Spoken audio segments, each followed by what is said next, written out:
Ya, alhamdulillah teman-teman, pada pagi ini kita bisa berkumpul di sini untuk bedah buku ya. Ya di sini buku ini saya cerita sedikit ya. Jadi buku ini sebenarnya berasal dari disertasi penulis ya tentang hadis-hadis fitnah dalam kitab Al-Mustadrak Al-Hakim ya. Al-Hakim An-Naisaburi. Kemudian ya karena apa namanya? Daripada filenya itu nganggur di laptop ya.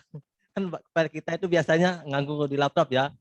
Makalah, skripsi, tesis itu saya berpikir gimana ya supaya sesuatu yang sudah kita tulis ini berbulan-bulan siang malam itu dibaca banyak orang gitu. Jadi, ya udahlah kita terbitkan. Akhirnya judulnya itu kira-kira genealogi konflik dan ideologi periwayat hadis.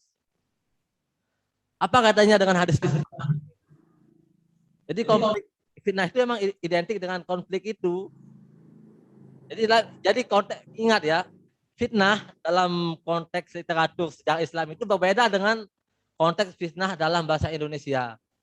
Kadang-kadang kita kan fitnah lebih kejam daripada pembunuhan katanya Pak ya. Padahal ayat itu wal fitnah tu asyadu minal qatl itu bukan fitnah dalam konteks kita yang saling apa ya, anu sesama itu loh. Kamu jangan fitnah ya. Jadi bukan gitu.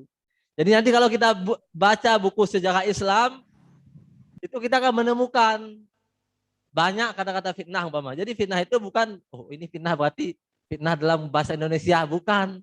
Jadi fitnah itu kekacauan itu loh, kekacauan politik, baik itu pembunuhan, peperangan, itu makanya dalam nanti kita menemukan peristiwa pembunuhan Utsman itu namanya fitnah Utsman namanya. Perang Jamal antara Aisyah istri Nabi dengan Ali bin Abu Thalib menantu Nabi yang terjadi tahun 36 Hijrah itu fitnah Jamal. Jadi kita jarang menemukan kata perang tapi fitnah dipakai, fitnah Jamal. Artinya perang Jamal antara Ali dan Aisyah. Kemudian juga ada kita menemukan nanti kalau kita baca literatur sejarah itu peperangan antara Ali bin Abu Thalib dengan Muawiyah bin Abu Sufyan namanya fitnah Siffin. Jadi bukan dalam literatur itu memang disebut dengan fitnah, bukan pakai kata perang, tapi fitnah itulah bagian dari perang itu sendiri gitu. Nah, kemudian itulah konflik tadi. Itu akar konfliknya seperti itu, fitnah itu. Dan ideologi periwayat hadis. Ya, mengapa di sini judulnya itu ideologi periwayat hadis? Ya, secara kasarnya kan ideologi kan paham yang dianut ya. Paham yang dianut oleh seseorang itulah ideologi.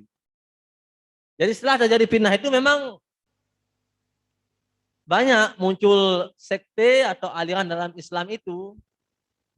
Jadi ketika terjadi fitnah Utsman tahun 35 Hijriah itu kekacauan itu terjadi gitu. Inilah fitnah pertama dalam Islam. Kemudian ini dilanjutkan dengan fitnah Jamal.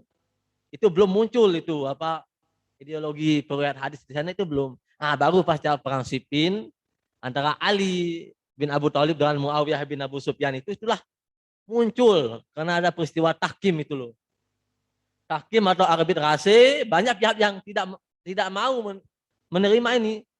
Jadi Muawiyah itu mengutus Amr bin As. Jadi Amr bin As ini kalau bahasa sekarang itu tokoh ahli politik beliau ini. Jadi ayah politik itu loh. Beliau tuh ahli lah dalam melobi-lobi itu Amr bin As ini, gubernur Mesir dulu. Nah, sedangkan ini si Ali bin Abi Thalib awalnya beliau mau mengirim Abdullah bin Abbas, tapi karena beliau nggak mau akhirnya dikirimlah Abu Musa al Ashari yang agak tasawuf ini. Abu Musa al Ashari ini awalnya agak ya nggak ahli politik gitu loh. Tapi Amr bin As itu ahli politik beliau. Akhirnya ya sudahlah tahkim terjadi, Muawiyah diangkat gitu ya jadi pemimpin Islam. Kemudian Ali kembali ke Kufah, Muawiyah kembali ke Damaskus. Nah, akhirnya ya pas terjadi perang Siffin inilah itu apa namanya terjadi itu ada yang nggak mau menerima itu Khawarij ya. Kenapa ini kita berhukum kepada hukum manusia, kita hukum kepada hukum Allah saja. Akhirnya yang tidak setuju dengan Ali namanya Khawarij dulu itu. Yang masih tetap tinggal bersama Ali itu adalah Syiah. Inilah buku ini. Jadi buku itu emang membahas tentang itu. Fitnah itu ya seperti ini. Nah, baru setelah itu muncul berbagai macam paham itu. Syiah, Khawarij. Ada juga namanya itu kelompok yang tengah-tengah. Murji'ah. Ya udahlah. Ini mau dikatakan salah juga nggak tepat. Ya udah kita serahkan semua kepada Allah nanti di akhirat. Ini Murji'ah. Seiring dengan perjalanan waktu muncul lagi berbagai macam paham. Ada Asy'ariyah, Maturidiyah, ya, dan lain-lainnya itu. Jadi munculnya ideologi dalam Islam itu sebenarnya puncaknya itu di perang Siffin itu atau dalam disertasi itu fitnah. Jadi tidak memakaian tapi fitnah. Nanti pokoknya kalau teman-teman membaca literatur sejarah itu baik itu atau kayak atau bari itu dari Imamul Muluk atau Al-Bidayah wa Nihayah karya Ibnu Katsir dan lain-lain itu nanti kita akan menemukan banyak kata fitnah di sana. Jadi fitnah kekacauan, baik itu pembunuhan, peperangan. Itu maksudnya biar nanti dilihat kok fitnah. Jadi bukan itu ya. Jadi fitnah ini kekacauan, peperangan itu loh. Itu yang namanya fitnah. Ya, makanya di sini biar karena ini buku ya, jadi biar apa ya, fleksibel diganti dengan konflik gitu loh. Soalnya kalau ditulis sesuai fitnah nanti wah banyak yang nggak paham gitu. Makanya Toha Hussein punya buku kitab Al-Fitnah Al-Kubra namanya.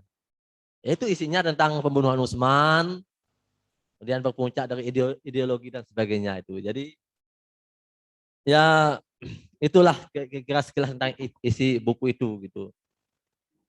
Tapi ini masih dalam format disertasi bukunya itu belum tak. Ini format disertasi ada latar belakang masalah, ada rumusan masalah sengaja gitu loh biar udahlah biar ini nanti pembaca yang menilai gitu loh. Yang penting kan judulnya itu sudah ini loh. Yang penting ada kita dapat ISBN itu biar resmi kan ada ISBN-nya. Kalau disertasi kan belum ada ISBN-nya. Jadi ini bukan promosi ya, jadi bukan ya. Nanti siapa tahu ada yang mau beli tapi bukunya masih proses dalam penerbitan juga ya. Lama juga ya. Disuruh ngantri soalnya. Nah gitu. Ya mungkin bagi teman-teman yang ilmu hadis atau sejarah bisa nanti membaca buku ini karena meskipun buku ini tentang hadis tapi isinya itu sejarah. Nanti banyak tahun-tahun kan ahli sejarah apalagi ini beliau Pak Ja'far ini emang ahli dalam rijalul hadis. Beliau hafal tahun-tahun ini semua itu wafat-wafat rijal ya. Oh, ya. Jadi rijalul hadis tadi nanti tuh. Ya. Nah, kemudian mengenai buku yang saya tulis ini sebenarnya multifungsi buku ini ya. Mau dipakai untuk metode studi kitab hadis boleh. Karena emang ini kitab Al-Mustadrak kayak Al-Hakim. Jadi studi kitab. Mau dipakai metode kritik hadis juga boleh. Jadi kampus warna ya.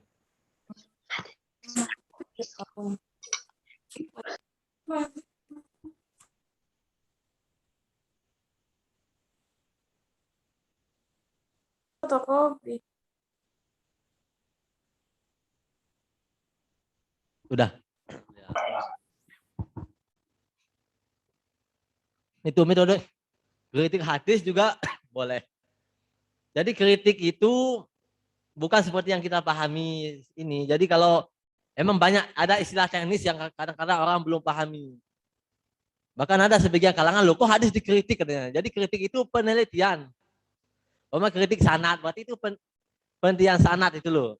Kalau bahasa Arabnya itu nakdun, ya nakdus sanad, nakdul matan, ya. Jadi penelitian hadis itu dalam ilmu hadis dinamakan kritik. Jadi bukan kritik dalam arti kita bahasa kita ya. Jangan suka mengkritik. Jadi bukan itu maksudnya kayak tadi fitnah itu loh. Jadi memang banyak istilah teknis dalam ilmu-ilmu itu yang kita harus pahami dengan tepat gitu loh. Kadang-kadang ya saya juga pernah mendengar sebagian tokoh ya. Nggak perlulah kok bahasanya pakai kritik hadis apa yang mau dikritik katanya. Hanya meneliti. Jadi kritik sanad, kritik matan juga bisa memakai buku ini nanti. Ya, jadi seperti itu. Rijalul hadis juga iya. Karena buku ini ketika membahas tentang biografi periwayat hadis itulah bagian dari rijalul hadis nanti. Di sini ada yang dari Ilha enggak? Atau IAT? Ada. IAT ada di sini? Enggak ada. atau ilha? Yang dari ilmu hadis di sini ada? Paham ya? Nah, kalau yang dari ilmu hadis itu paham istilah-istilah teknis itu. Tarikh ruah nanti ada macam-macam juga ilmu buku ini sudah mencakup semua sebenarnya. Ya, tapi itu cakupannya lebih luas karena emang ini disertasinya itu tebal ya, jadi mungkin nanti ini dibaca. Nah, biasanya kan kita sebagai penulis itu ya apa yang kita tulis itu kan sudah kita nggak benar ya. Tapi nggak tahu mungkin nanti ini ada pembahas utama kita yang luar biasa, Pak Jafar ini akan menguliti ini, akan dikuliti bukunya. Soalnya kan kita sebagai nulis ya tulis gitu loh. Tugas kita hanya menulis. Jadi kalau soalnya penyakit kita gitu, semakin dibaca itu, semakin merasa ada yang pengen ditambah, pengen diubah gitu loh Pak ya. Ini apalagi disertasi ini sejak tahap awal sampai ini udah berkali-kali direvisi itu loh, ujian pendahuluan revisi, tertutup. Jadi sampai dari awal sampai akhir itu pengen direvisi. Soalnya kan kalau yang nguji lain nanti kan otomatis perspektifnya beda gitu loh. Mau udah ujian tertutup nih. Jadi yang nguji pengennya kamu tambah inilah, tambah ini. Nanti ujian tertutup tambah penguji lagi. Wah, ini kok begini. Jadi waduh, jadi banyak tugas kita nulis gitu loh. Nulis aja. Nanti biarkanlah pembaca. Tapi nulisnya jangan asal nulis. Tentu kalau kita yang akademik kan sesuai dengan kaidah ilmiah itu loh. Bukan asal nulis gitu loh. Nah, seperti itu. Ya mungkin saya tidak akan berpanjang tentang memperkenalkan buku ini. Mungkin nanti kita bisa diskusi lebih panjang setelah ini pembahasan dari Pak Jafar ya. Karena beliau mungkin lebih tahu tentang isi buku ini. Saya pribadi karena udah lama gak buka itu ya udahlah.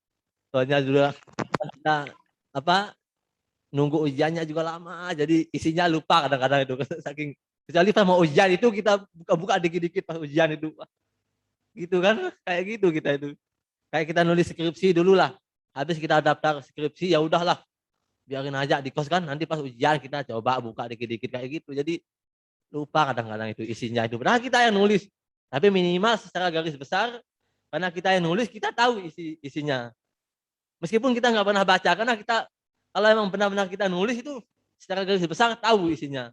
Karena emang kita yang nulis gitu loh. Tapi secara detailnya mungkin pembaca oh ini kurang dan sebagainya. Ya mungkin itu dari saya ya. Kita serahkan ke moderator dan untuk selanjutnya ke pembahas ya. Nanti mungkin kita tanya jawab supaya lebih panjang waktunya. Oke. Sekian.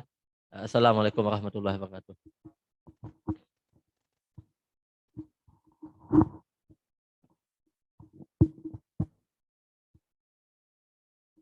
Baik, terima kasih kepada Bapak Muhammad Ansori. Ternyata buku itu lahir dari karya beliau, disertasi beliau, terus kemudian beliau memiliki gagasan bagaimana agar bisa dikonsumsi lebih luas lagi dan daripada menganggur saja di dalam file di laptop ya.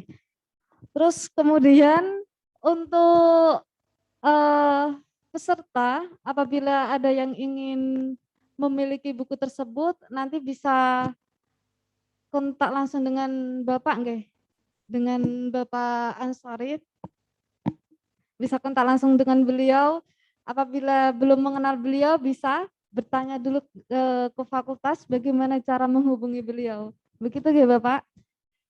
Selanjutnya untuk narasumber kedua kepada beliau Bapak Dr. Ja'far As-Sagaf MA. Beliau yang akan membedah buku Genealogi Konflik dan Ideologi Periwayat Hadis. Namun sebelumnya saya akan membacakan terlebih dahulu kurikulum vitae dari Bapak Ja'far. Nama Dr. Ja'far As-Sagaf MA, lahir di Ternate 20 Februari 1976.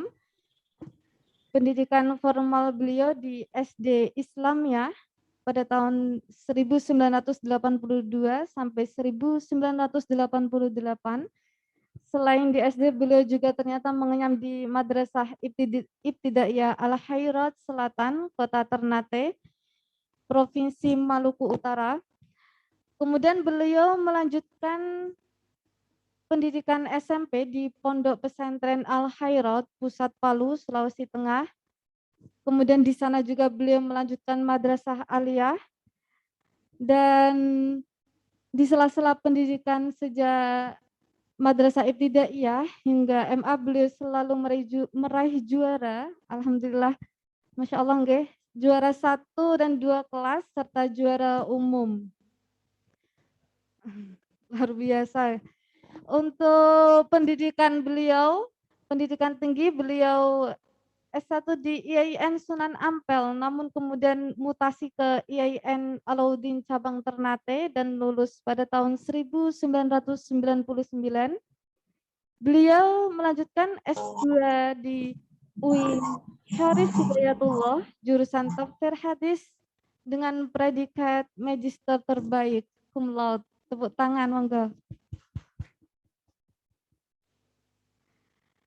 Kemudian beliau melanjutkan S3 juga, S3 di kampus yang sama di UIN Syarif Hidayatullah dan selesai pada tahun 2008. Pengalaman mengajar beliau pernah mengajar di STAI Ponpes Nur Al-Imam Al-Ashriyah Parang, Bogor. Beliau juga pernah mengajar di SMA Al-Khairat Ternate, di mana beliau pernah menimba ilmu di sana. Kemudian beliau juga pernah menjadi Ketua Komisi Fatwa MUI Provinsi Maluku Utara, menjadi Dewan Penasihat GP Ansor Maluku Utara, menjadi dosen IAIN Ternate, dan juga menjadi dosen IAIN Surakarta pada Fakultas Ilmu Tarbiyah dan Keguruan Islam, dan sekarang menjadi dosen di UIN Sunan Kalijaga, Bapak. Untuk pengalaman menulis beliau sangat banyak menulis terutama di bidang seputar keagamaan, dan satu hal yang unik dari beliau, ternyata beliau adalah penggemar dari sepak bola. Baik, semoga Bapak untuk membedah buku tersebut dan kita nanti akan lanjutkan sesi diskusi bersama-sama. Semoga Bapak.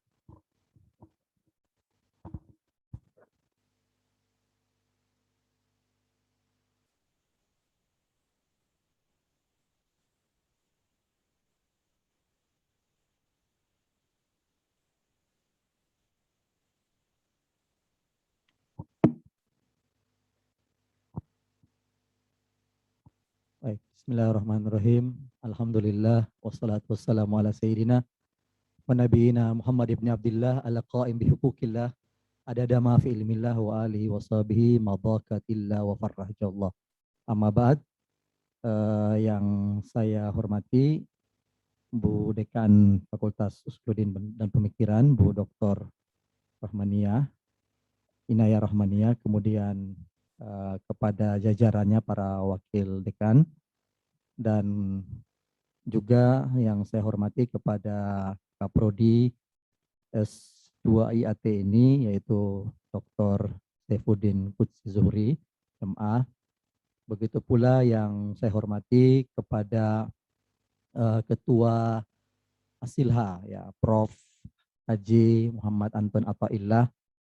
Begitu pula dengan para masyayikh di Asilha, para dosen, teman-teman, dan para hadirin yang berbahagia. Pada kesempatan kali ini saya diminta untuk membedah buku Mas Dr. Ansari ini, ya. Oke, baik. Tadi mungkin saya ralat sedikit mungkin. Saya dulu pernah mondok di Jawa Timur juga, ya. Jadi oke, baik. Oke, selain itu yang ingin kita lihat di dalam kajian ini, pertama saya mengucapkan selamat kepada Mas Dr. Muhammad Ansari. Saya katakan Mas karena masih jauh lebih muda dari saya, ya. Ya, gitu ya. Saya ini sudah generasi setengah gaptek, saya bilang begitu, ya. Oke. Yang pertama, sebenarnya saya merasa kurang pantas, ya, untuk didaulat membahas kitab ini atau buku ini, karena bagaimanapun beliau, Mas Dr. Ansari ini sudah banyak tulisannya dibanding saya, lebih banyak tulisannya beliau, gitu. Banyak saya itu kan orang jarang menulis, ya, paling rada malas, ya, kira-kira begitu. Tapi karena ini amanah yang diminta kepada saya mencoba untuk menelaah kitab atau buku ini sebagai sebuah karya disertasi, ya. Oke. Berikutnya ada beberapa catatan saya di dalam sini. Sebenarnya kalau dihitung ini mungkin lipatannya banyak ya. Banyak sekali, ini mungkin ada 70 lipatan mungkin ya. Mungkin, tapi nanti dilihat lagi. Tapi oke, saya baca kemarin tuh 4 jam. Saya teringat ketika S1 dulu, kalau membaca itu sehari saya baca tuh 4 sampai 5 jam setiap hari itu, setiap hari. Tapi ya itu apa namanya, masa lalu yang sudah usang ya gitu, kira-kira begitu. Di sini kemudian kita ingin melihat ya, ini ada catatan saya, mungkin tidak bisa di ini ya, tidak bisa dibahas semua, tapi saya pingin sebenarnya saya membuka halaman ini kemudian saya mengkaji dan Mas Dokter langsung bisa itu kan lebih asik untuk dialog ya, asik untuk dialog. Nah yang pertama mungkin ini catatan saya ini mungkin ya, beberapa kitab hadis atau karya hadis yang saya temukan mungkin paling sedikit kesalahan tahunnya. Ini ada 9 kesalahan tahunnya ya. Ini yang kira-kira saya temukan dari sekian, saya tidak pernah menulis ya memang, tapi saya sering membaca karya teman-teman itu ya. Saya sering membaca karya teman-teman. Nah, ini saya temukan yang paling sedikit karyanya yang menulis kesalahan tahunnya ya. Ada yang terbalik, ada yang ini. Di sini misalnya Jabir bin Abdullah itu 74 Hijriah ya, padahal 78 Hijriah ya. Ketika saya baca langsung bisa dilihat, oh ini salah gitu. Kemudian Ibn Majah itu kadang ditulis 275, 279, ini sebenarnya ambilnya dari Turmudi misalnya ya. Kemudian Ibn Qutaibah itu juga keliru. Ibn Imad ini satu kali terbalik ya, satu kali benar, satu kali terbalik ya. Ibn Imad Al-Hambari Al-Akri Ad-Dimashqi dalam Syadaratul Dhahab 1089. Ditulis oleh Mas Ansari 1098, tapi ada juga ditulis 1089. Jadi ada ikhtilat ya, ada ikhtilat. Oke, baik. Sudah apa ini? Monggo. Di sini mungkin saya memulai dari ini ya.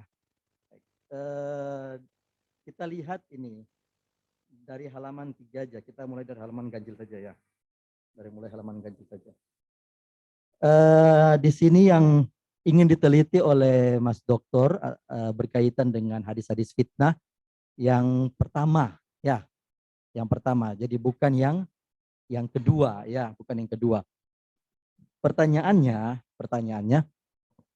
kalau bukan yang kedua, apakah tafsiran dari sahabat tersebut masuk atau tidak terhadap yang bagian pertama tadi? Ya, jadi kan hadis fitnah itu ingin mengkaji hadis-hadis yang dari Nabi, marfu, laisa mauquf atau maktu.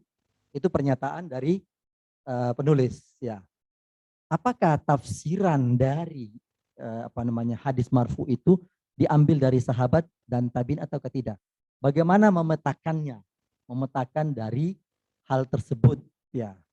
Karena antara mauquf dan maktu itu kan juga ada ihtimal marfu.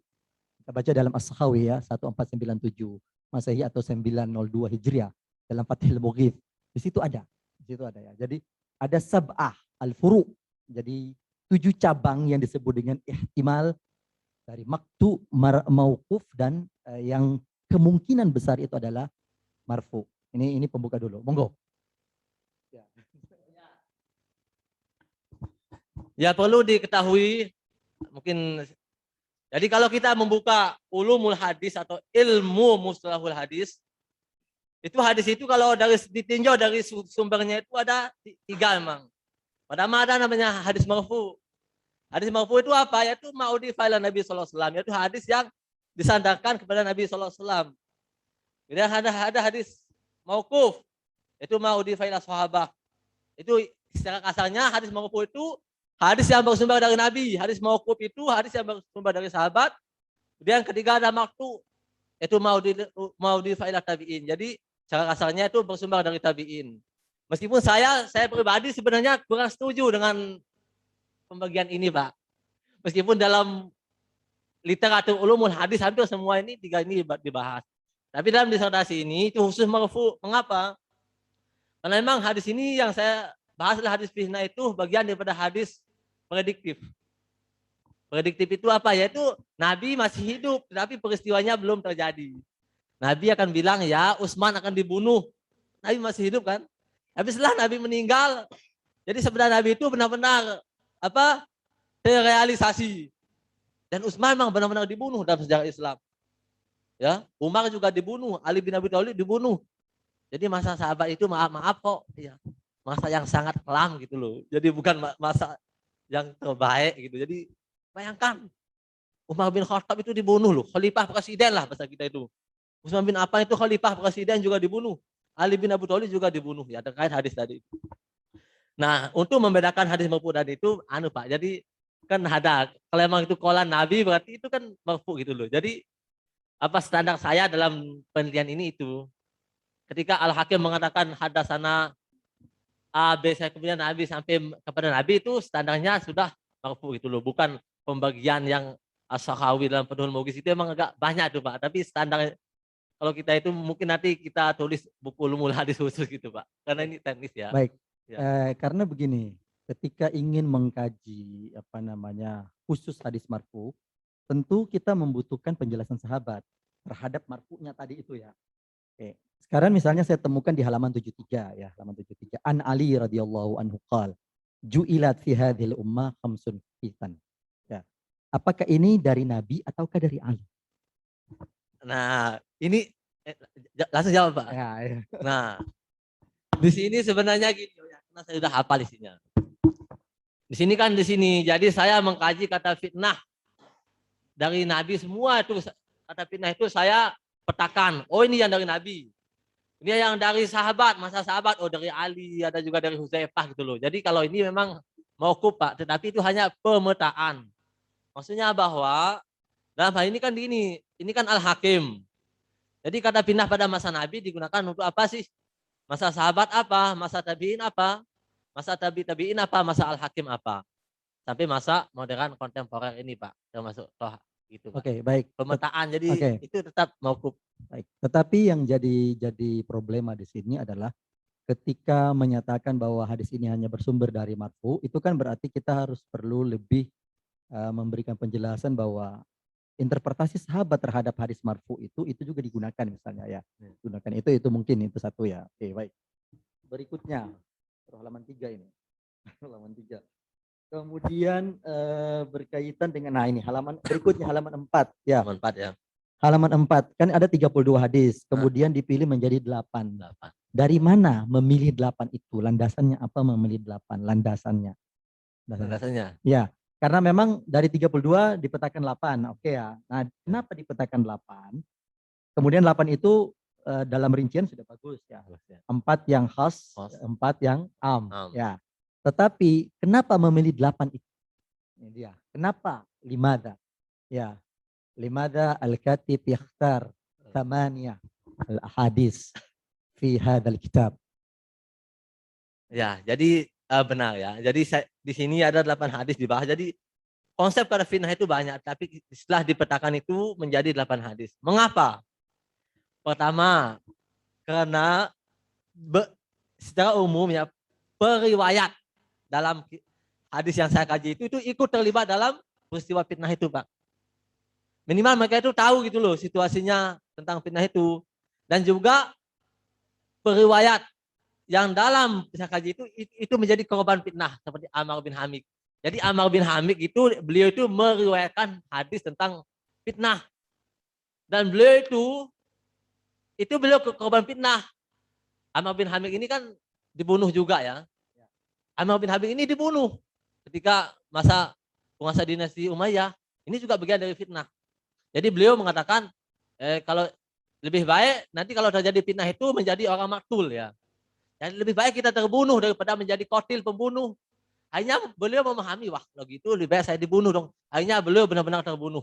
Gitu. Jadi itu kalau tidak salah di dalam ini itu Khalid bin Urqutah. Ya Khalid bin Urqutah kan ya. Ammar bin Hamid.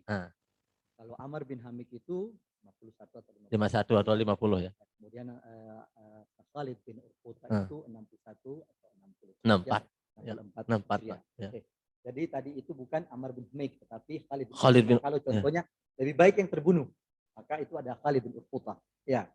Oke. Ya. Yang jadi masalah di sini adalah kalau sahabat yang terlibat di dalam fitnah itu, kenapa mengambil hadis Abi Bakrah yang tidak terlibat dalam fitnah? Nah, itu yang pertama, Pak. Yang kedua, alasannya apa? Hadis fitnah itu sudah memengaruhi, ingat, bukan mempengaruhi ya, tapi memengaruhi. Memengaruhi periwayat hadis itu sendiri. Gini, Abu Bakrah ini wafat 52 ya. Kalau dalam Rijalul Hadis itu 52 beliau. Ya. Jadi Abu Bakrah ini meriwayatkan hadis fitnah tentang larangan terlibat fitnah. Jadi Abu Bakrah, ingat ya. Jadi kan Abu Bakrah ini meriwayatkan hadis tentang larangan ikut terlibat dalam konflik itu. Akhirnya beliau tidak ikut gitu loh. Ya, mau ketika terjadi perang Jamal, beliau tidak ikut Aisyah, tidak ikut Ali. Ya. Jadi kan hadis ini sudah mempengaruhi Abu Bakrah. Baik, Jadi begitu, Pak. Ya, maka secara empiris Abi Bakar tidak terlibat. Ya. Nah, itu kata kuncinya ya. Abi Bakar tidak terlibat. Dengan demikian maka dari mana mengambil hadis ini bagi mereka yang terlibat fitnah? Itu dia tadi. Kembali ke karena tadi konsep tadi bahwa hadis yang 8 itu diambil dari orang-orang yang terlibat fitnah. Yang terlibat fitnah loh. Atau yang menjadi korban fitnah. Sementara Abi Bakar tidak terlibat dalam fitnah. Belum lagi hadis Sa'ad bin Abi Waqqas. Ada juga dimasukkan di dalam ini. Jadi maksud saya rincian itu penting. Ya, rincian itu penting. Jadi kalau hadis yang terlibat dalam fitnah, itu apa yang dimaksud dengan terlibat dalam fitnah? Detailnya harus jelas. Ya. Kalau hadis itu yang terlibat itu dalam pengertian mereka itu tahu informasi. Karena kata-kata terlibat itu kan sangat umum ya. Ya, apalagi sudah dikatakan mereka itu terlibat berarti ikut kemudian yang menjadi apa? Menjadi bagian daripada fitnah itu yang menjadi korban diantaranya Amr bin Hamik, anak buahnya Ali bin Abi Thalib, karamallahu wajhah itu. Nah, itu kan mereka adalah yang terlibat fitnah. Tetapi kalau Abi Bakrah, Sa'ad bin Abi Waqqas tidak, abstain. Abdullah bin Umar, abstain. Ini dimasukkan tiga-tiga ini dimasukkan di sini. Jadi perlu pemetaan itu yang maksudnya. Detail pemetaan itu penting. Oke. Berikutnya.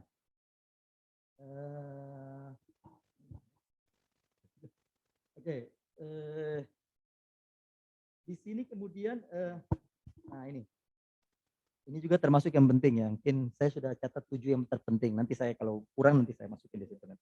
Ini soalnya 70 lipatan ya. Gak apa-apa. Kemudian di sini adalah Maman berkesimpulan bahwa Al-Hakim memang sangat longgar atau mudah. Baik, kita bisa mengambil komentar dari penulis disertasi ini.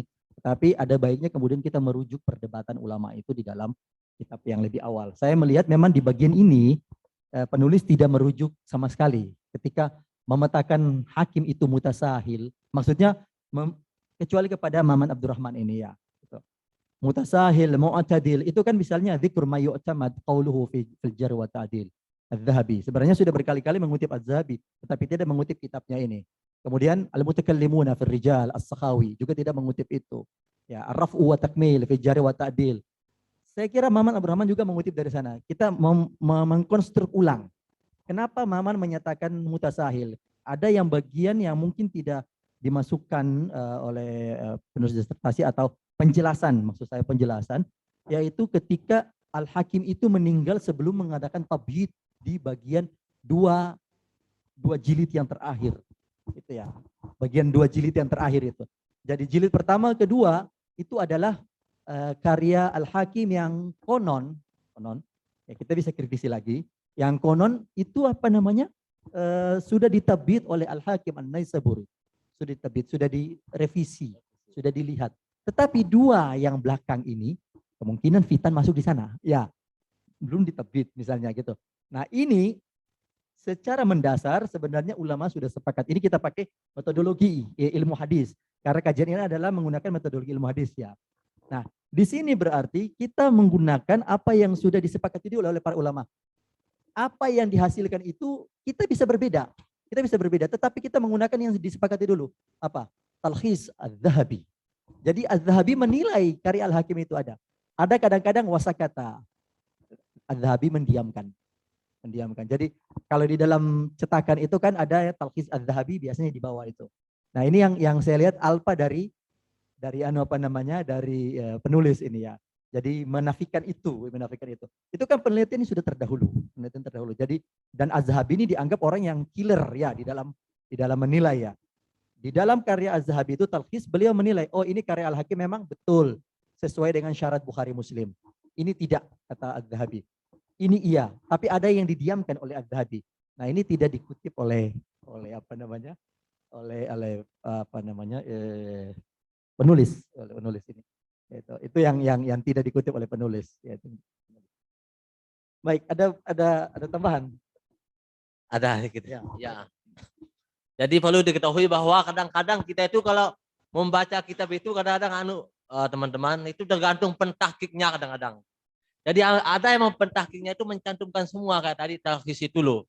Itu memang ada sebagian termasuk di Darul Kutub Ilmiah itu dicantumkan, tapi sebagian cetakan Mesir dan lain itu kadang-kadang tidak dicantumkan gitu Pak. Jadi gitu kadang-kadang tergantung edisi terbitan kadang-kadang Pak. Oke, Itu. baik, Bapak. Tapi paling tidak kan kita bisa bisa mencarikan apalagi zaman sekarang PDF ya tidak sulit untuk. Adapun apa yang dinilai oleh Az-Zahabi kita berbeda pendapat tidak ada masalah, tapi kita melakukan prosedur. Nah, ini kita bicara tentang tadi itu, metodologi ya. Prosedur untuk mengikuti itu dulu. Ya, mengikuti itu dulu. Baru kemudian karena ini sudah dianggap penelitian Az-Zahabi ini sudah dianggap misalnya sudah diakui oleh para ulama terhadap karya Al-Hakim ini. Ya, meski Anda bisa berbeda dan ulama lain juga berbeda pada akhirnya ya. Tetapi ini panduannya dulu. Cara hierarkinya itu baru kemudian kita menemukan di sana. Baik. Di sini kemudian ada juga historical approach. Ya, kemudian ada juga pendekatan histori dan pendekatan metodologi pemahaman, metode pemahaman, bukan metode historis ya.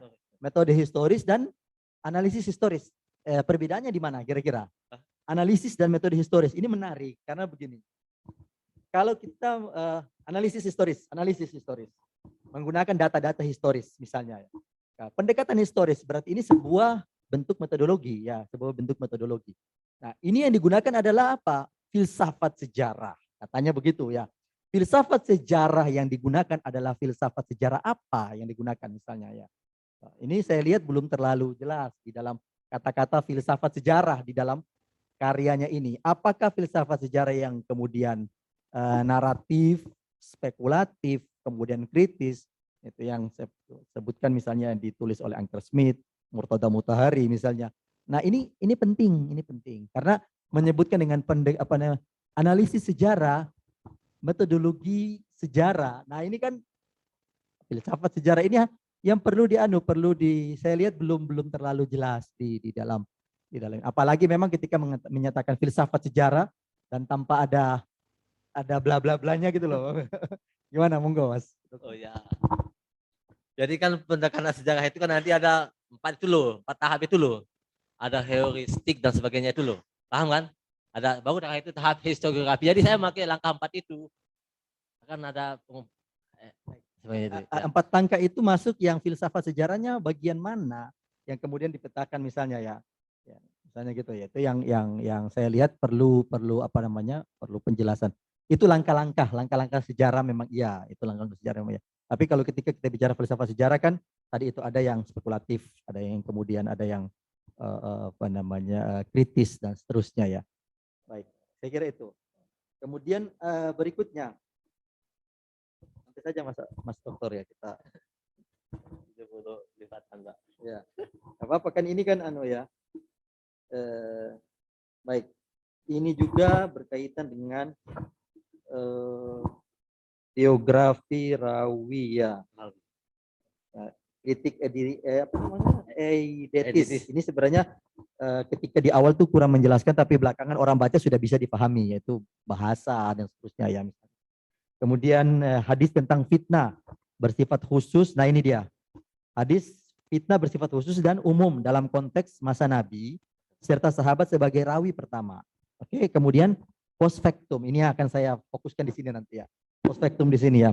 Hadis-hadis fitnah prediktif bersifat khusus dan umum dalam konteks masa Nabi, masa ya, serta masa sahabat sebagai perawi pertama. Ini kira-kira bisa dijelaskan, monggo Mas. Jadi masa Nabi itu atau masa sahabat itu kan tidak bisa dibedakan sebenarnya. Jadi ketika sahabat Nabi itu meninggal kan otomatis apa yang beliau sabdakan itu masih pada masa sahabat itu beredar itu dulu.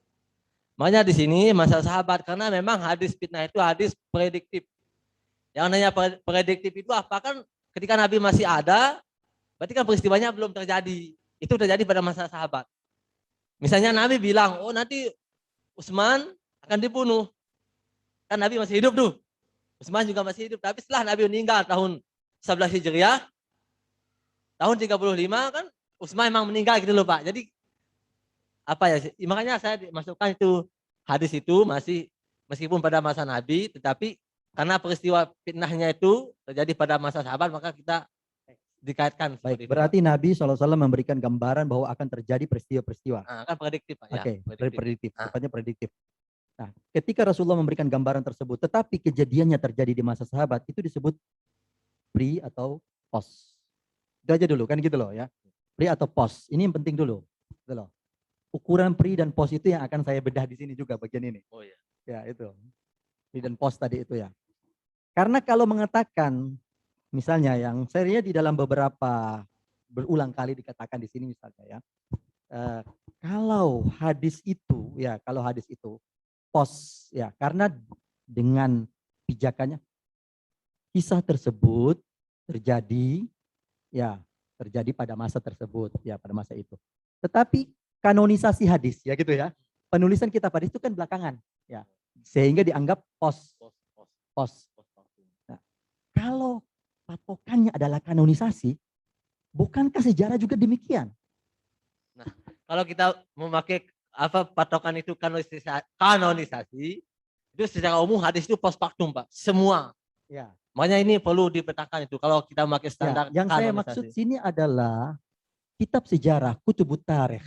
Itu juga post factum ya. Ya, kenapa Anda cenderung menjadikan kutubut tarikh itu sebagai pre gitu loh. Kelihatannya begitu ya.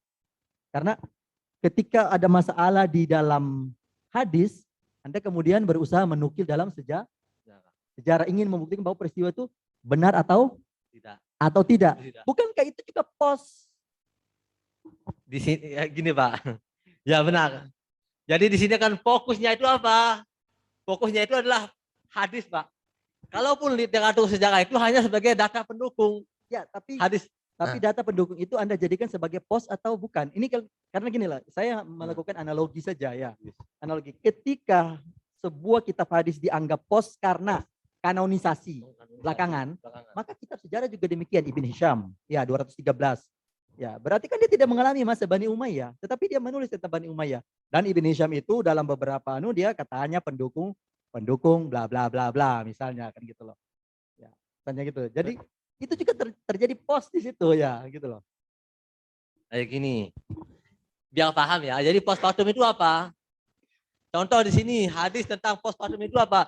La yubliha qaumun walau amrahum imratan tuh. Ini hadis post factum, Pak. Maksudnya apa? Jadi sebuah kaum itu tidak akan sukses kalau dibimbing oleh seorang perempuan. Ini hadisnya post factum. Kita gunakan Pak data sejarah itu. Hadis ini munculnya apa? Oh ternyata di sini dimunculkan oleh Abu Bakrah yang tidak terlibat pada peristiwa fitnah Jamal. Jadi kan ketika peristiwa fitnah Jamal tahun 36 itu Aisyah dan Ali, Aisyah itu kalah. Jadi karena Abu Bakrah ini tidak ikut, wah kok Aisyah kalah? Oh pantasan, saya mendengar Nabi layub pihak kaum ini post factum Pak. Akhirnya saya paham sini. Ya, itu yang akan saya kejar sebenarnya. Itu yang akan saya kejar sebenarnya. Jadi demikian berarti post factum yang Anda maksudkan itu bukan berarti kanonisasi. Ya, jelas. Nah, gini Pak. Komentar dari Abi Bakrah itu ya. Baik, sekarang coba bandingkan dengan Abi Bakrah juga. Abi Bakrah juga. Di situ Anda memuat ya, Abi Bakrah selain memunculkan hadis yang kemudian dikritik oleh kelompok emansipasi wanita ya itu ya. Ada juga Abi Bakrah yang Anda kutip itu hadis yang berkaitan dengan apa? Berkaitan dengan fitnah itu kan ya. Fitnah akan terjadi fitnah begini. Kemudian fitnah itu terjadi. Ya. Nah, apakah Abi Bakrah menyampaikan hadis yang ini bukan hadis tentang Aisyah? Apakah ini post atau pre? Gitu loh. Karena Abi Bakar menyampaikan itu, apakah menyampaikan itu dalam konteks setelah terjadi Aisyah atau sebelum terjadi Aisyah? Pelacakan itu kan belum kelihatan.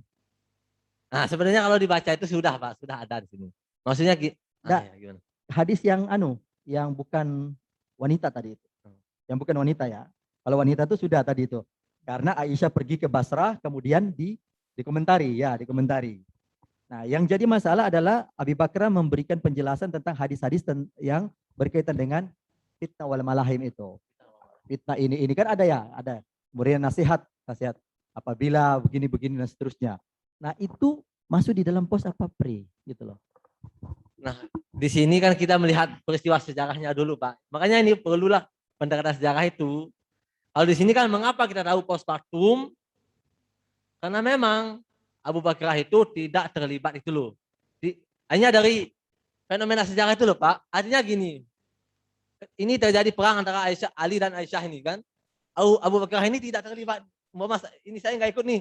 Ada ini. Kemudian setelah Aisyah itu kalah, hadis itu dimunculkan tuh, Pak. Makanya dikatakan hadis postpartum. Artinya bahwa ketika Aisyah itu kalah, maka hadis itu muncul. Oh, suatu kaum itu tidak akan sukses kalau dipimpin oleh seorang perempuan. Coba seandainya Aisyah itu menang, mesti hadis ini tidak akan muncul gitu loh. Jadi kan sejarahnya seperti itu. Jadi hadis la yufliha qaumun. Kalau amahum kata itu bagian dari postpartum. Jadi di sini saya sudah jelaskan, postpartum itu tidak memakai standar kanonisasi atau tadwin hadis, Pak. Karena kalau kita memakai standar tadwin hadis, wah itu semua itu masuk postpartum semua. Tapi di sini sejarah gitu loh, Pak. Oke. Nah, kalau Anda menyatakan demikian, nah ini kan ada di sini ya Hasan Basri ya. Sebenarnya kan kuncinya ini adalah Hasan Basri. Kalau saya melihat Hasan Basri kuncinya. Jadi karena kharajtu bisilahi layalil fitnah. Ya, saya keluar pada hari dengan pedangku untuk membantu Amir Rasul, Ibnu Amir Rasul, itu anak namanya Rasul itu. Ali bin Abi Thalib ya, oke. Kemudian Abi Bakar mengatakan idza tawajjahal muslimani bisayfaihima. Jadi dia tidak menyatakan ini kemudian Anda hubungkan ya. Ini. Anda hubungkan dengan apa? Dengan peristiwa Aisyah dan Ali tadi itu. Dan Ali ya. Ali kan begitu ya. Anda hubungkan peristiwa Aisyah dengan Ali. Oke ya. Baik ya. Kalau demikian berarti yang post factum itu sebenarnya hadis tentang la yuflihul qaum. Sementara hadis yang ini bukan post factum misalnya karena ini lebih duluan terjadi sebelum Jamal pada tahun 36 Hijriah. Gitu loh. Bisa diterima ya. Bisa terima. Nah, ini kemudian juga berkaitan dengan ini. Ya. Berkaitan dengan inna bani hada sayyid ya wala allahu ayusliha bihi baina fi'ataini minal muslimain ya minal muslimina. Nah di sini sebenarnya Anda mengatakan dengan jelas bahwa ini adalah hadisnya post factum karena hadis ini muncul setelah apa? Setelah perdamaian Salah al-Muawiyah wal Hasan ya fil Anbar di sana ihda war arba'ina min al-hijriyah kan pada tahun 41 Hijriah. Nah, itu kan berarti Anda menyatakan bahwa hadis ini terjadi setelah ada perdamaian. Tapi kalau kita lihat dengan cermat, ya berikutnya, ya kita lihat. Lamma saral Hasan bin Ali bin Abi Thalib ila Muawiyah bil Qata'i. Ya, ini menunjukkan tidak ada post factum. Tidak ada post factum. Gini, saya berikan ya. Gini. Inna ibni hada sayyid. Anda menyatakan itu adalah hadis post factum. Ya, terjadi setelah perdamaian Muawiyah dan Hasan. Kemudian keluarlah hadis itu. Tetapi di sini Hasan al-Basri. Ya. Hasan al-Basri pergi ke Muawiyah dan seterusnya itu. Kemudian Muawiyah mengutus orang. Kemudian orang itu bertemu dengan, cerita ringkasnya begitu, dengan Sayyidina Hasan. Kemudian terjadi perdamaian. Ketika terjadi perdamaian, Hasan Basri mengatakan, aku ingat bahwa Abi Bakrah pernah menyatakan,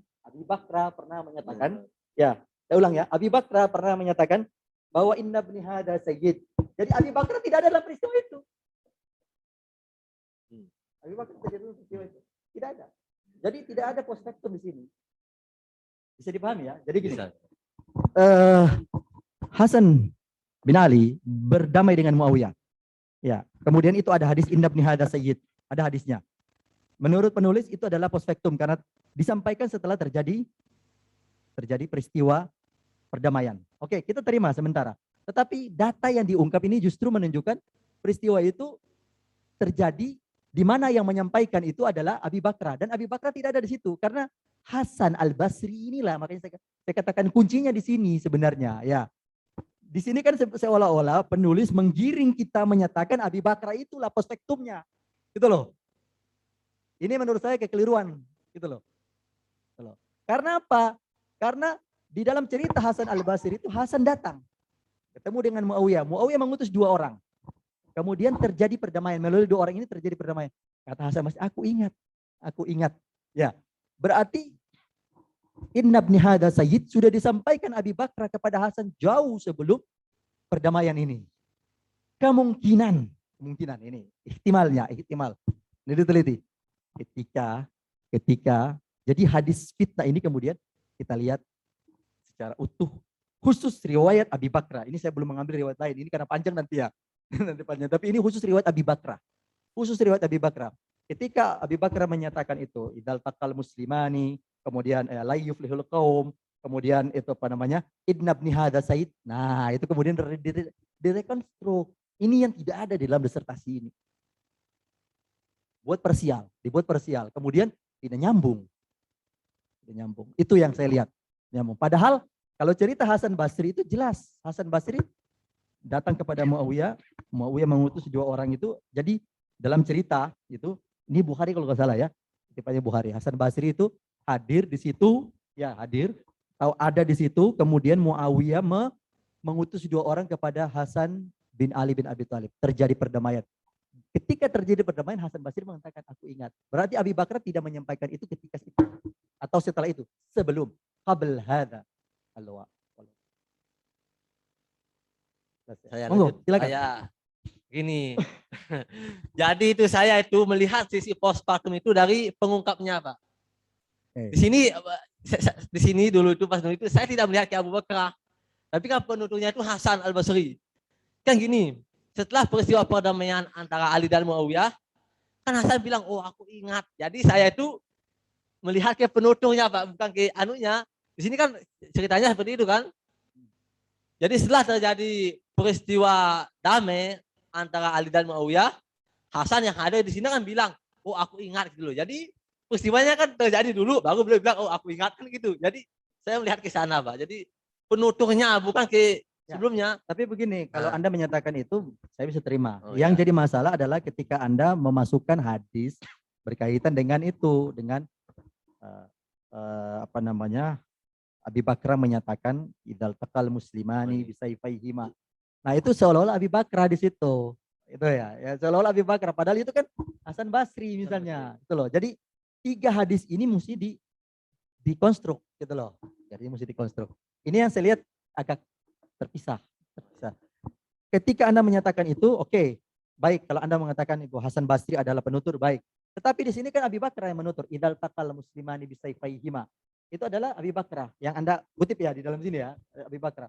Anda tidak menjurus kepada Hasan Basri di sini, gitu loh. Maksud saya itu gini, Pak. Hanya saya melihat ke penuturnya, Pak. Di sini kan gini, seperti cerita tadi itu tentang Ibnu Hazam, ya. Penutur, ya. Ya. Apa ya? Kan jadi ketika Muawiyah dan Ali itu berdamai, kan damai kan? Sesudah damai, kok tiba-tiba Hasan Basri mengatakan, oh saya ingat. Berarti kan peristiwanya dulu baru beliau ingat. Maksud saya itu gitu, Pak. Penuturnya gitu. Ya. Bukan dari segi masa anunya. Ya. Makanya saya katakan apa itu post atau pre, karena kalau ukuran itu berarti ukuran kejadian. Tadi itu kan kita kembali ke tadi. Kalau ukuran kanonisasi jelas semua akan bisa menjadi post. Tapi kalau ukuran kejadian ini berarti kejadian itu sudah diingatkan oleh Abi Bakra. Prediktif di sini sebenarnya. Ya, prediktif. Jadi sudah diingatkan oleh Abi Bakra kepada siapa? Kepada Hasan Al-Basri. Jadi diingatkan ketika perang Jamal, di mana Hasan Basri ingin membela Ali bin Abi Thalib. Sehingga keluar hadis-hadis itu. Jangan ikut karena perempuan akan tidak menang. Tuh. Itu pas di waktu itu. Kemudian nanti akan ini prediksinya begitu ya. oh nanti akan terjadi perdamaian. Nah, di situ kan Hasan Basri kemudian Ingat gitu. ingat itu. Jadi ada yang disampaikan ketika terjadi kejadian itu bertepatan akan terjadi. Kemudian yang akan terjadi dalam waktu dekat tadi itu Jamal, dan yang akan beberapa waktu terjadi setelah Jamal. Nah, kalau penuturnya di sini adalah Abi Bakar, jelas ini akan bisa, yang pertama mungkin bisa kita katakan Bisa. pos. Pos. Ini kan cocok logi misalnya ya. Berkaitan dengan apa? Berkaitan dengan cocok logi, maksudnya cocok loginya Iya. tadi itu. Ya, maksudnya Abi Bakar, oh ada hadis gitu loh. Ketika sudah melihat Aisyah bergerak ke Basar, kemudian Iya. disebutkan hadis ini kan bisa saja cocok logi ya, misalnya ya. Nah, kalau kita dalam konteks kritis itu ya, misalnya ya. Oke, saya kira itu. Lagi, oh ya lanjut. Kalau Enggak apa-apa. Oh ya seperti dibilang tadi Pak, bahwa di sini karena di sini kita memakai pendekatan sejarah, maka kita melihat fenomena itu loh.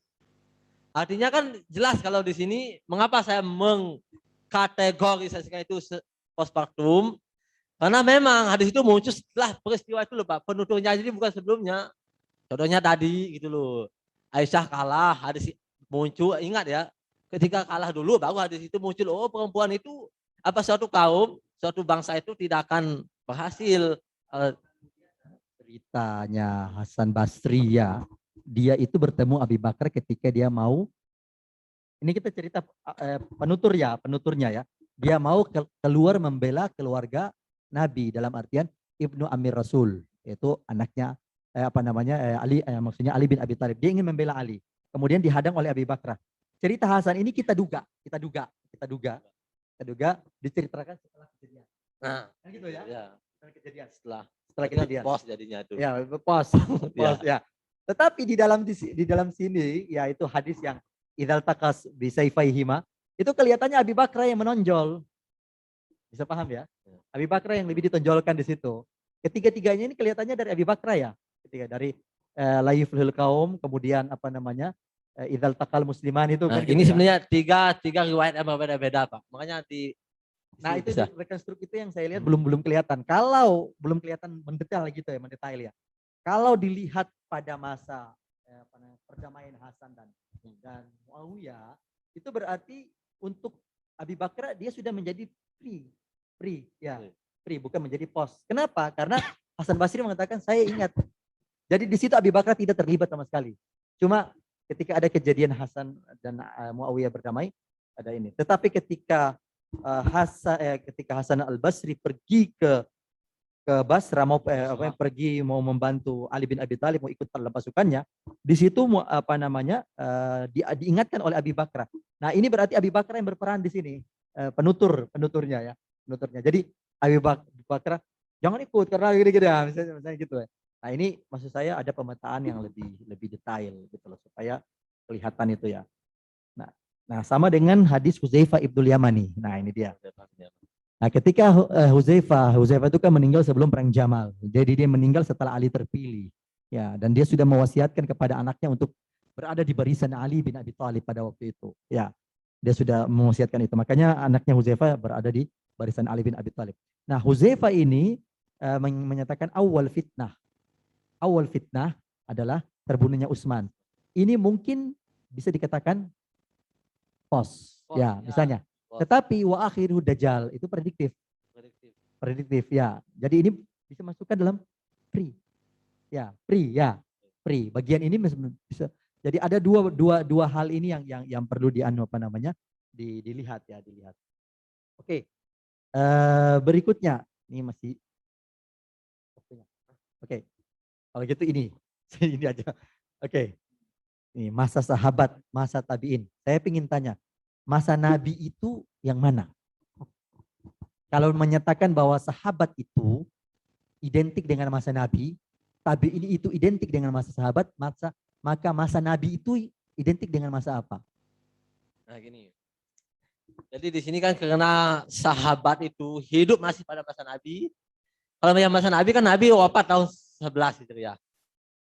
Artinya gini, ketika Nabi masih hidup, otomatis kan sahabat masih bersama Nabi gitu loh. Berarti kalau masa Nabi ya sudah selesai. Tetapi di sini kalau kita satukan, itu memang tidak bisa dipisahkan antara masa Nabi dan masa sahabat, kecuali sampai masa tahun 11 Hijriah yang wafat Nabi. Demikian juga dengan masa sahabat dan tabi'in itu tidak bisa dipisahkan. Umpama yang di sini disebutkan kan paling akhir wafat sahabat itu tahun 110 ya. Abu Lais apa siapa itu? Al-Laisi ya. Abu Tufail Al-Laisi 110. Jadi ketika sahabat itu masih hidup kan otomatis tabi'in ini kan masih berguru sama sahabat. Kan yang namanya tabi'in itu orang yang pernah ketemu sahabat tetapi belum ketemu Nabi. Otomatis tabi'in ini ya hidup bersama sahabat gitu loh. Maksud saya itu seperti itu, Pak. Ini saya sahabat nih. Ini masih tabi'in. Jadi otomatis mereka berguru ke saya, Pak. Baik, saya Jadi- paham itu. Saya paham. Jadi kan gitu loh. Jadi masalahnya kan begini. Anda menyebut masalahnya. Masa sahabat itu identik dengan masa Nabi. Masa tabi'in identik dengan masa sahabat. Oke. Karena mungkin Anda lihat dari perguruannya tadi itu. Perguruannya ya, tadi. Sekarang saya tanya, masa Nabi itu apa? Kalau Anda mengatakan masa sahabat itu identik dengan masa Nabi. Ini kan pertanyaannya filosofis. Ya. Masa Nabi itu apa? Masa Nabi, yaitu sampai beliau wafat itu. Ya, ya. Oke. Di sini berarti ada pemetaan. Apakah yang disebut masa Nabi, masa sahabat, masa tabi'in ini adalah pengaruh fatwa-fatwa mereka ataukah bukan? Ini dia yang saya maksud itu loh. Tanya gitu loh. Jadi gini, kita lihat gini. Masa Nabi, disebut masa Nabi karena di sana tidak ada sahabat berijtihad. Kalaupun sahabat berijtihad, langsung kembali ke Nabi. Ini misalnya di antara ini yang tidak disebutkan di dalam disertasi gitu loh. Ketika menyatakan identik, ini karena pembagian tabaka itu memang rumit-rumit gampang ya. Tapi dilihat dari mana? Ya, min aina nandur. Dari mana kita akan melihat? Tuh, seperti itu ya pembagiannya. Nah, ketika masa sahabat disebut masa sahabat karena Nabi sudah tidak terlibat di situ. Sama sekali Nabi tidak terlibat. Kiprah sahabat itu besar di sana. Dan tabi'in tidak terdengar. Misalnya, makanya disebut dengan arba'atu abadillah. Fatwa arba'atu abadillah. Ya, fatwa 4 Abdullah bin Zubair. Ya, 73 Hijriah, Abdullah bin Umar, ya 74 atau 73, Abdullah bin Abbas 64 Hijriah, kemudian terakhir adalah Abdullah bin Amr bin As 65 Hijriah. Nah, yang paling banyak fatwanya adalah Abdullah bin Abbas dan Abdullah bin Umar. Nah, ketika mereka hidup tidak terdengar itu orang seperti Alqamah, walaupun fatwa Alqamah ada tapi tidak terdengar. Nanti terdengar setelah mereka wafat baru ada fuqaha sab'ah. Nah, ini dia yang pemetaan disebut dengan masa sahabat, masa tabi'in itu di situ. Kalau dilihat dari tadi itu ya. Tetapi memang mereka hidup di masa ini, di masa itu. Cuma keterpengaruhan atau fatwa-fatwa mereka itu mengalir di masa sahabat itulah yang dipakai. Sehingga disebut dengan asrus sahabah. Misalnya seperti itu ya. Nah, ini yang penjabarannya tidak terlalu detail di sini ya. Kemudian nah ini istilah fitnah di masa Al-Hakim. Saya ketika membaca istilah fitnah di masa Nabi, oke. Ketika di masa Al-Hakim ternyata tidak ada karena yang dikutip adalah fitnah yang disebut oleh Abdullah bin Amr bin As. Kecuali ya. Karena begini, yang Anda ingin sasar di dalam tulisan Anda di sini, Pak Dr. Ansari, itu bahwa ketika menyatakan sesungguhnya ada fitnah di masa Nabi, fitnah itu Anda mencontohkan hadis, kemudian hadis itu terjadi di masa itu. Gitu ya. Tetapi yang dicontohkan hadis di masa fitnah di masa Al-Hakim, fitnah itu tidak terjadi di masa itu. Bahkan diceritakan fitnah itu terjadi di masa Abdullah bin Amr bin As. Ya, jadi Abdullah bin Amr bin As. Kecuali misalnya ada hadis prediktif yang kebetulan prediktif itu diduga kuat terjadi di masa Hakim. Nah, itu kemudian fitnah itu. Itu yang saya lihat kutipan hadisnya tidak match di situ. Kira-kira seperti itu. Contoh hadis Al-Hakimnya itu ya, yang fitnah di masa Al-Hakim apa? Karena contoh sebelumnya fitnah di masa sahabat ada contoh hadis terbunuhnya Utsman, kemudian memang Utsman terbunuh gitu ya. Oh enggak. Nah, fitnah di masa Al-Hakim itu gambaran Abdullah bin Amr bin As yang ada di Mesir gitu loh. Dan itu bukan di masa Al-Hakim. Iya, jawab. Ya. Di sini kan begini, jadi semua kata-kata pindah itu kan sudah dipetakan, masa Nabi begini, sahabat begini. Baru pada masa Al-Hakim itu emang pindah itu masih dalam konteks konflik, makanya saya mengutip hadis Amr bin As itu kan konteksnya konflik gitu, Pak. Ya. Karena emang biar ini pindah itu kita arahkan ke yang konflik gitu, makanya saya sengaja mengutip satu hadis itu di. Baik, kalau Anda menyatakan bahwa mengutip fitnah konflik, Al-Hakim juga mengutip hadis tentang apa? Tentang terbunuhnya Utsman, ya toh? Ya itu kan bagian dari konflik, Pak. Iya. Nah, Kenapa itu tidak dicontohkan sekalian? Karena ini maksud, karena yang dibidik adalah konflik, gitu loh, bukan peristiwa, konflik, gitu ya. Sementara di contoh lain Anda menyatakan fitnah dalam bentuk konflik, tetapi mencontohkan kejadian di masa itu, ya. Terbunuhnya Utsman, fitnah di masa sahabat. Hadisnya ini kejadiannya terjadi, gitu ya. Dalam disertasi ini, begitu ya? bukan begitu, Pak. Gini, Pak. Artinya gini, ini kan konsep fitnah dulu ya. Iya, konsep Konsep fitnah. penggunaan kata fitnah dulu, Pak. Betul. Makanya konsep fitnah kan kalau masa Nabi kan ada fitnah kubur dan sebagainya sudah ditulis Ya. semua ya. Lalu fitnah dalam konteks konflik atau pembunuhan itu. Tetapi Al-Hakim itu mengutip itu ketika beliau pada masanya itu mengutip hadis dari yang panjang itu loh, Pak. Jadi hadis panjang itu adalah itu konflik, Pak. Jadi makanya seperti itu. Hanya pada masa Al-Hakim itu kata fitnah itu masih digunakan sebagai dalam bentuk konflik tadi itu, baik itu dalam pembunuhan ataupun peperangan tadi itu. Seperti itu.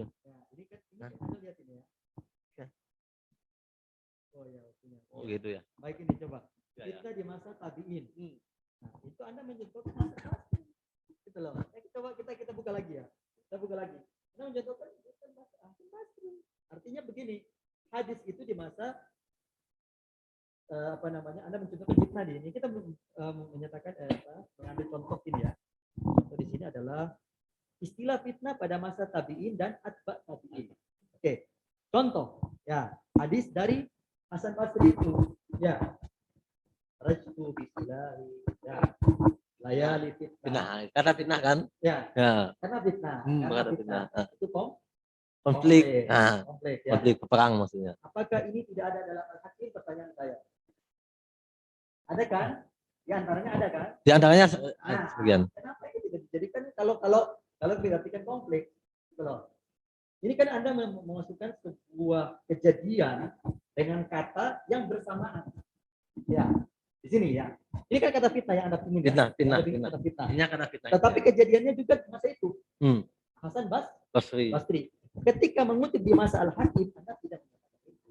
Kita mengatakan fitnah memang konflik masuk tadi. Tetapi kejadiannya bukan di masa Al-Hakim. Sementara Pak Hasan Basri, kejadiannya di masa Hasan Basri. Cocok dengan bagian itu yang ketika orang membaca orang akan berpikir demikian. Itu loh. Ya. Oke. Berikutnya ada itu ya istilah terakhir mungkin ya ini. Sorry. Ya, masih banyak sebenarnya. Oke, di dalam kaidah. Nah, kaidah itu menarik ya, al-aslu. Coba itu kaidahnya. Al-aslu kan al-aslu fil asya. Al-aslu fil asya asya al-ibaha. Kemudian al-aslu fil asya at-tahrim. Kalau al-aslu fil sahaba udulun. Oke. Nah, bagaimana misalnya ini sebenarnya bagus sekali menurut saya ya, bagus. Dia menciptakan sebuah hal yang baru ya. Tetapi bagaimana ini ketika al-aslu fil asya al-ibaha, al-aslu fil asya at-tahrim ini bisa mewakili dua ini. Dan tentu misalnya dengan paradigma misalnya Mu'tazilah, paradigma Syiah, Khawarij misalnya. Al-aslu fis sahaba al-jar misalnya. Ya. Misalnya begitu ya. Atau al-aslu fi fitnah baina sahaba al-jar illa ma dalla dalilu ala khilafi. Misalnya gitu ya. Kita misalnya gitu. Al-aslu fi sahaba al-udul ini kan paradigmanya Ahlussunnah yang menggunakan al-aslu fil asya al-ibaha. Yang menjadi pertanyaan al-aslu fil asya at-tahrim itu gimana aplikasinya gitu loh, Bang ya. Nah, ini perlu saya sampaikan ini ya. Jadi saya sudah membaca buku Ulumul Hadis itu banyak, tetapi saya belum menemukan kaidah itu, hanya saya yang memperkenalkan di sini. Nah, ya ini benar Pak ya? Ya, bagus. Ya. Jadi saya tanya Pak Jafar pernah baca nggak sebelumnya kaidah itu? Belum. Jadi saya itu yang pertama kali memperkenalkan itu di sini. Ya, jadi kaidah itu penting itu. Dalam mazhab Syafi'i kan itu al-aslu fil asya al-ibahah hatta yadul dalil ala tahrim. Kalau Hanifah kan segala sesuatu itu haram kecuali sampai ada dalilnya. Inilah saya kontekskan dengan bahwa al-aslu fi sahabah udul. Jadi pada dasarnya itu sahabat itu adil hatta yadul dalil ala jarihim. Ini kaidah yang baru saya buat saya kira. Saya udah baca berbagai macam tentang adalah sahabat itu belum ada. Makanya Ya. saya buat kaidah baru dengan kaidah usul fikih. Ya, oke. Jadi Yang gini, saya tanya jadi- itu bagaimana aplikasi, kan itu kan setara Ya. dengan al-aslu fil asya Ya. al-ibaha. Al-aslu fil asya at-tahrim. Ulama yang menganut al-aslu fil asya at-tahrim itu kira-kira kalau masuk di al-aslu fil Sahabat. sahabah itu bagaimana? Gitu Nah, loh. begitu. Ya, ini menarik sekali. Karena ini hadis fitnah, pada dasarnya itu sahabat itu adil. Ya, semua itu sahabat itu adil ya. Kecuali yang memang ada datanya itu menunjukkan tidak adil. Contohnya sebagian sahabat itu kalau kita baca Al-Istiab itu katanya ada yang mencuri. Ada juga sebagian sahabat yang berzina, ini benar ini. Ada sahabat yang menjadi provokator, pemfitnah. Jadi itu sudah meruntuhkan Ya, kaidah. ya. Sebenarnya tidak semua sahabat itu adil. Dan juga sahabat itu kan seperti kita, ada yang alim, ada yang bodoh, ada yang mencuri juga. Ini saya datanya dari literatur sejarah kayak Al-Istiab, Ibnu Abdul Bar itu jelas beliau memetakan bagaimana sih sahabat-sahabat yang berperilaku nggak baik gitu. Itu banyak sekali. Sebenarnya saya ingin Ya. menggiring di sini bahwa ketika al-aslu fil asya at-tahrim, berarti nanti al-aslu fis sahabah al-jarhu Al-Jarhu. bil qara'in misalnya Ya. atau apa atau ba'dal fitnah. Nah, itu ada kaidah lagi yang muncul lain gitu loh, paham enggak? Oh ya. Gitu loh maksud saya gitu loh. Jadi nanti dibuat kaidah yang muncul lain ya, ba'dal fitnah atau gini. Oh ya. Karena begini, sebagian ulama itu ada yang menilai sahabat yang paling mulia itu sebagian ya. Tidak banyak. Ada pokoknya ada. Sahabat yang paling mulia itulah sahabat yang mati, yang wafat sebelum Rasulullah wafat. Karena mereka itu yang paling bebas dari pertikaian. Pertikaian. Itu sebagian ulama. Makanya mereka menganggap Hamzah, Ja'far bin Abi Thalib, Zaid bin Harisah itu lebih mulia dari Abu Bakar dan Umar. Bahkan lebih mulia dari Ali. Karena mereka tidak terlibat. Mereka ini bersih, sudah pasti mereka itu. Tetapi ketika sudah Rasulullah wafat, wah ini Sagifa itu menurut orang Syiah tertolak. Paham enggak? Misalnya orang-orang yang di Sagifa itu tertolak. Orang Mu'tazilah juga mengatakan Talha, Ali, Zubair itu datang dengan sekeranjang dalil, saya akan menolak kan gitu, seperti itu ya. Nah, ini berarti tadi melihat kepada kaedah tadi, maka kaedah ini kan paradigma mayoritas yang Anda pakai ya. Al-aslu fil sahabah al-udul. Nah, di sini kan berarti ada paradigma nanti ya, sekte-sekte tadi itu. Al-aslu fis sahabah, al-aslu fi fitnati sahabah, apa misalnya kan gitu loh. Karena di sini sebenarnya al-aslu fis sahabah itu udul dalam pengertian terkait dengan fitnah sebenarnya. Muncul konsep udul itu karena terkait dengan fitnah tadi itu. Makanya di sini berarti al-aslu fi fitnati baina sahabah al-jar misalnya. Baik, saya kira nanti kita lagi.